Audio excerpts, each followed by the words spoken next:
Okay people, this is himself. Welcome back to another Tekken 7 King Guide. In this video we're going to look at punishers. I'm going to show you the best follow-ups for each one and also look at other moves that give you a similar situation.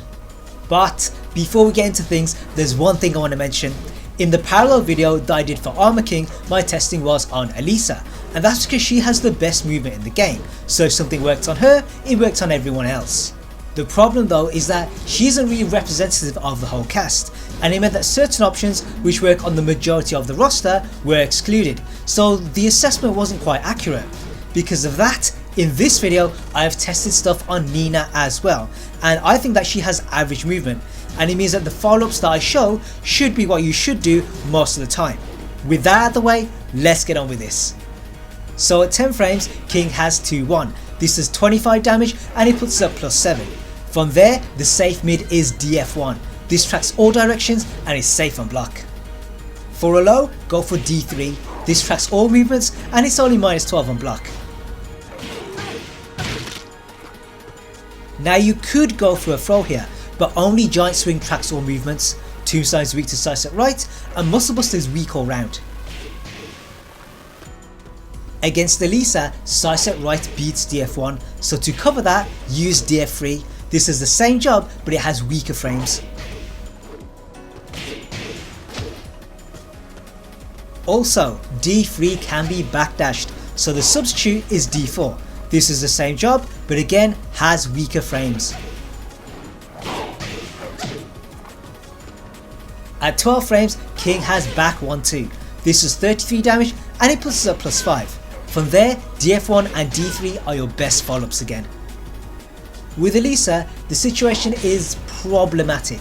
Sidewalk left and backdash both beat D3 and DF3, so to cover that we have to use alley kick and instant while standing 2. Both of these track all movements, but the alley kick is heavily punishable. At 14 frames, we have back 2-1. This causes a knockdown and it can also wall splat. If it's the former, then we have a 3-way mix-up. Either go for crouch dash into Shining Wizard, crouch dash into low punch, or a long crouch dash into knuckle bomb. Collectively, these three should cover all the opponent's options. At 15 frames, we have hop knee. The range isn't brilliant, but because it's a knee, it can't be reversed. On hit, we can do 60+ damage, which I think is average.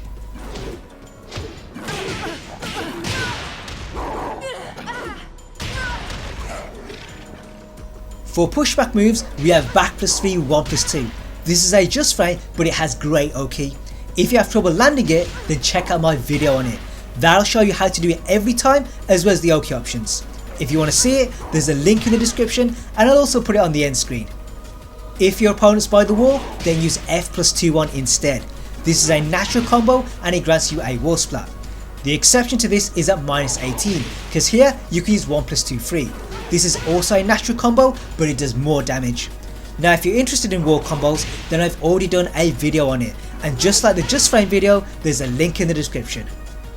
Also at 18 frames, we have 1 +2-1 and back +4. Both of these will wall bounce, and I've also done videos covering those. The problem with these two moves is that 1 +2-1 is -13 and back +4 is a high, so you can't throw these out willy-nilly. Moving on to while standing punishers. At -10 we have full crouch 1. This is 5 damage and it puts us up +6. From there, the safe mid is while standing 2. This is a true homing mid and it's -9 on block. For a low, go for full crouch 4. This tracks all movements and it's only -13. For throws, we have Giant Swing. This can be done from crouch and it tracks all movements. The only problem is that you don't have a mix-up, because both Tier 1 and Twister and Rock Bottom are weak to slice at right. At 11 frames, we have while standing 4. This is 20 damage and it puts us up +5, but because of the pushback, there is no frame trap. The exception to this is at the wall, because here we can use DF1 and D3 again. At 14 frames, we have while standing 2-2. This is 36 damage and it puts us up +12 guard frames. The best follow-up is F4. This is a true homing mid and it's safe on block. Sadly, D3 won't reach certain situations, so we have to use D4 instead. At 15 frames we could use Hopney again, but the preferred option is full crouch DF2. This has way more range and it leads to more damage. At 20 frames we have while standing 1+2. Now while the damage isn't that different to gut punch, it does allow us to do a few points more, so you might as well make use of it. At 23 frames we have delayed hop kick. This is the generic one, and if you do land it, you can do more damage than while standing 1+2. Beyond punishers, King does have other moves that give significant frame advantage. One of them is standing jab. This puts us at +8, which is very good. Obviously DF1 and D3 are your best options, but here we can actually go for throws. All three of our big ones cannot be stepped, so the only choice is to duck or break them. To prevent the former, we can use F4. Cause this is 18 frames, we can be jabbed out, but it's safe on block and it also low crushes. Another move that's +8 is Jaguar step 4.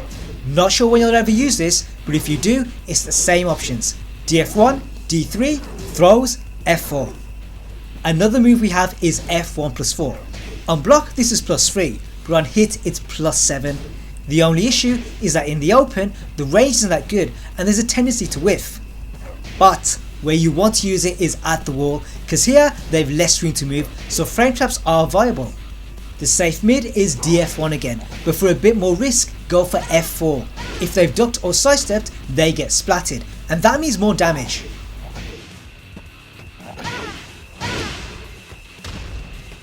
To mix things up, use throws. Normally Muscle Buster would be the best 1+2 throw, but here we can use Execution Drop. The only issue is that Elisa can sidewalk left, but the other throws will cover that. Another frame trap is the push. Like chest bump, it's +7, and in the open there's too much pushback. But at the wall we can use the same tactics. F4 is the safe mid and Execution Drop is the main throw. One of King's best moves is FF1, and on hit this puts us at +14 guard frames. Because of that, D3, throws and F4 are your best options. But if your execution is a bit sharper, go for FF1 again.